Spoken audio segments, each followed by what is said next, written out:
Salut copain, ça joue bien. Bah oui, c'est une question de cohérence, hein. Autrement, lui, il vit dans ces personnes vivent dans une incohérence cognitive, hein. Puis après, ils essayent de t'expliquer la vie, quoi. Alors déjà, moi je dirais, bah, hein, sois cohérent, quoi. Sois cohérent avec toi-même. Ou tu es musulman et puis t'arrêtes d'être un gay, quoi. Tu renonces à ta gaieté, quoi. Tu renonces à ton homosexualité, vu que voilà, ton Dieu, ta religion te l'interdit. Alors c'est quoi qui est le plus fort? Tu y crois vraiment? Tu es vraiment un fervu de Allah? Tu crois vraiment que c'est le Dieu? Tu crois vraiment, tu as vraiment foi en Allah? Alors si tu as vraiment foi en Allah, tu dois abandonner ton homosexualité. C'est aussi simple que ça, quoi. Si tu veux pas te tourner vers les femmes, bah fais un vœu de chasteté, quoi. Hein, c'est aussi simple que ça. Et puis si ton homosexualité, tu peux pas y renoncer parce que c'est ton être, c'est ce que tu es, alors change de religion. Deviens chrétien. Le pape, depuis que le pape Jean-Paul II, il a reconnu les homosexuels, il a reconnu les mariages homosexuels. Tu peux aller te marier à l'église, tu peux faire un mariage religieux, tu peux faire le mariage pour tous, quoi, le mariage civil, hein. Là, tu vois, en Thaïlande, depuis un an, depuis janvier 2025, le mariage pour tous, il est reconnu aussi, quoi. Hein, maintenant, les lesbiennes et les gays peuvent se marier, quoi. Avant, ils ne pouvaient pas. Tu vois, et puis en Asie du Sud-Est, c'est le premier pays, la Thaïlande, hein, qui reconnaît le mariage pour tous.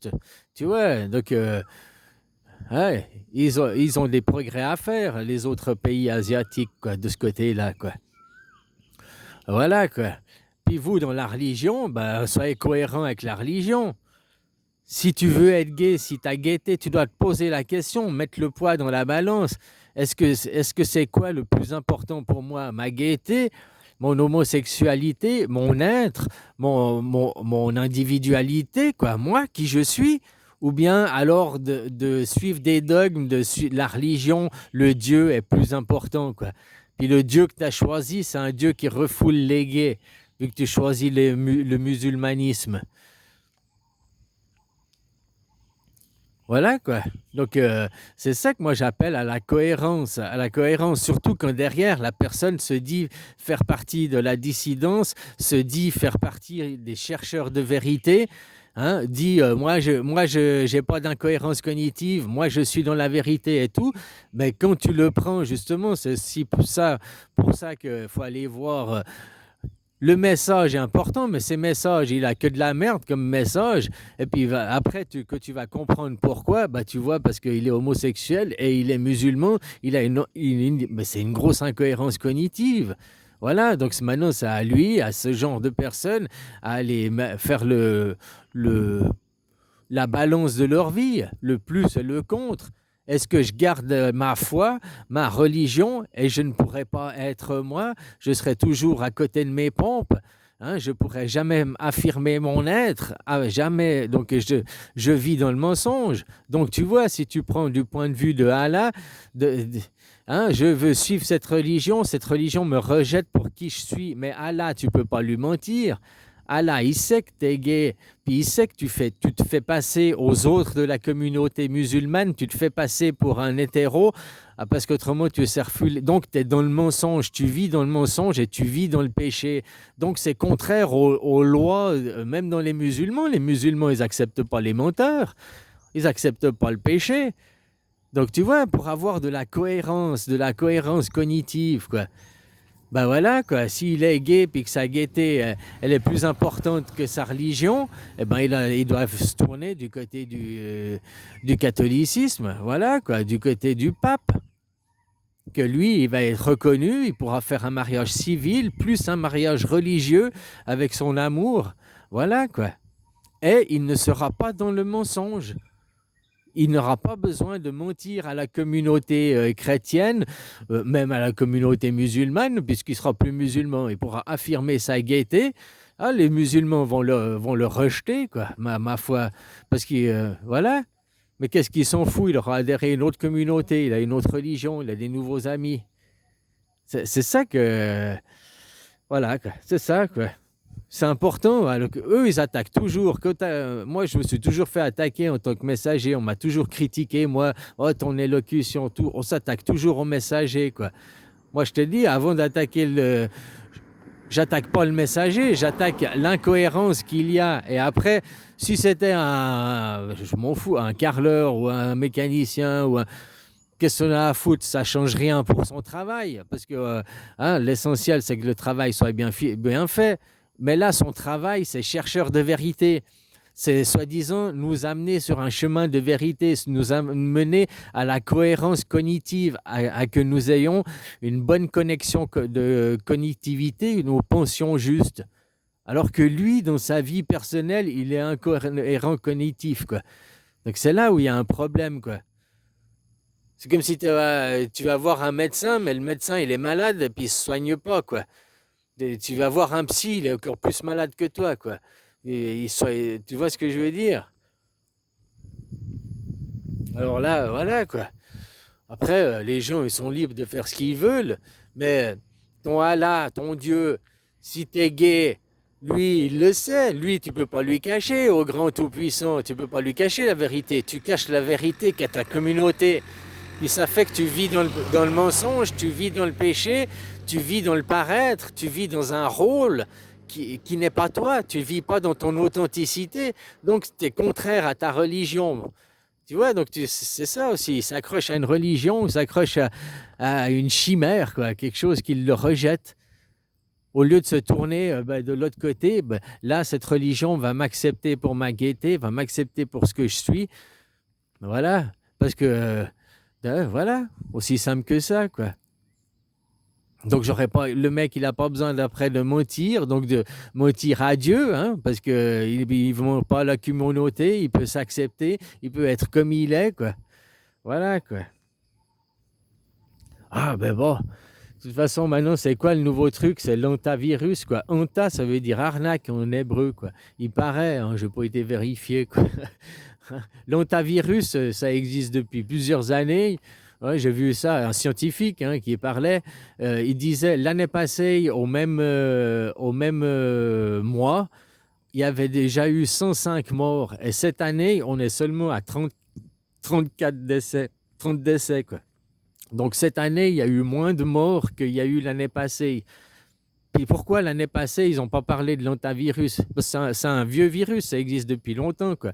Il est assez mortel, je crois qu'il a 40, si je me rappelle les chiffres, il a 40% de taux de mortalité, mais il est très peu contagieux, quoi. Contrairement à la grippe, qui elle est très peu mortelle, mais elle est hyper contagieuse. Tu vois, il y a toujours une corrélation entre les virus, quoi. Plus ils sont contagieux, moins ils sont mortels. Plus ils sont mortels, moins ils sont contagieux, quoi. Ah, voilà, la nature, elle est quand même bien faite, hein. Elle a pas, voilà.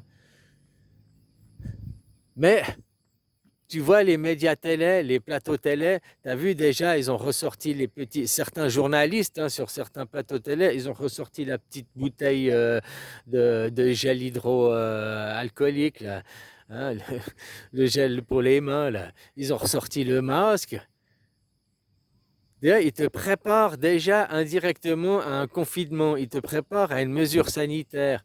Comme je te dis, ils prévoient aussi. Ils savent que là, au mois de juin, je ne sais plus si c'est le 16 ou le 26 juin, va débuter, au point de vue astronomique, l'alignement, le même alignement qu'il y a eu le jour de la Révolution, le 14 juillet 1789.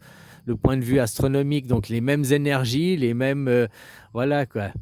Donc, il va y avoir des révolutions. Puis, même dans The Economist, ils nous l'ont affiché. Hein, ça va arriver pendant la Coupe du Monde de football, quoi. Hein, juste après le 4 juillet, quoi. Ils auront le droit à leur gâteau. Donc, moi, je te dis, pourquoi pas le 6 juillet? Ça fêtera un événement personnel à moi, quoi.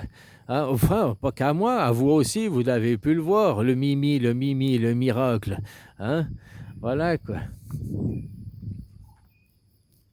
Et puis, voilà, quoi.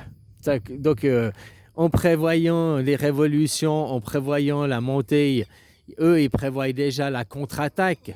Si les gens se révoltent, si les gens se rebellent, alors, paf, on arrivera avec un nouveau lontavirus, quoi. On arrivera avec des mesures sanitaires pour castrer la révolution, pour empêcher qu'elle se fasse, quoi. Puis à mon avis, ça fera l'effet contraire, quoi. Ça fera que d'amplifier la révolution, quoi. Parce que les gens, ils se laisseront pas arnaquer une deuxième fois comme avec le Covid. Aujourd'hui, il y a quand même 60% de la population qui a réalisé que le Covid, ils se sont bien fait mettre profond, quoi. Hein, ils se l'ont fait prendre dans le Seigneur, quoi. Pour une maladie qui n'existe pas, faire des mesures sanitaires qui ont servi à rien, quoi. Pour une maladie qui n'existe pas, quoi. Donc tu sais, maintenant les gens ils vont être très très méfiants, quoi. Voilà, quoi. Mais eux, ils prévoient, vu qu'il va y avoir les révolutions, vu qu'il va y avoir certaines tensions, ils prévoient la contre-attaque, l'antivirus. C'est pour ça qu'ils t'en parlent déjà aujourd'hui. On est déjà mi-mai, hein, la Coupe du Monde, ça commence dans un mois. L'alignement planétaire, c'est dans un mois, là. Hein, les choses vont arriver. Il y a déjà dans certains pays des soulèvements qui se font, quoi. Je ne sais plus si c'est en Irlande que j'ai vu, là. Il y a dans des pays, il y a déjà des révolutions qui se font, il y a déjà des montées. Les gens ils veulent leur liberté, hein. Les gens, ils en ont marre, cette politique, qu'on leur dicte quoi faire, d'être dans des dictatures. Ils veulent de la démocratie, ils veulent de la liberté, quoi. Les gens, ils sont pas cons, hein. Ils ont quand même réalisé que c'était pas des démocraties, que c'était des oligarchies. Hein? Puis que derrière, la plupart de ceux qui sont aux commandes aujourd'hui, c'est des petits-fils ou arrière-petits-fils ou descendants de ceux qui étaient des commandants nazis, quoi. C'est ça qui est le plus hallucinant, quoi. Ah, comme je t'ai dit, hein, qui sont les vrais nazis? On n'a qu'à regarder en Israël, ils ont gagné la guerre, hein, du coup, la guerre. Elle ne s'est jamais terminée. Depuis 1948, elle a juste déménagé d'endroit. La Deuxième Guerre mondiale, il y a eu un cessez-le-feu en Europe, mais en réalité, la Deuxième Guerre mondiale n'est jamais terminée. Non, parce que quand la Deuxième Guerre mondiale sera terminée, on a promis aux Kurdes qu'ils auraient un pays. Est-ce que les Kurdes ont un pays aujourd'hui? Non.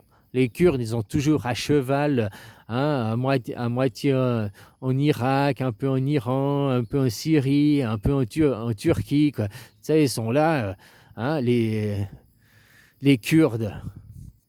Voilà. Alors, il y a le Kurdistan, mais ça n'a rien à voir avec l'ethnie kurde. L'ethnie kurde, qu'on leur a promis que s'ils nous aidaient, qu'ils aidaient les Européens, qu'ils aidaient le camp du bien pendant la Deuxième Guerre mondiale, alors à la fin de la guerre, ils auraient le droit d'avoir un pays, leur pays à eux, quoi.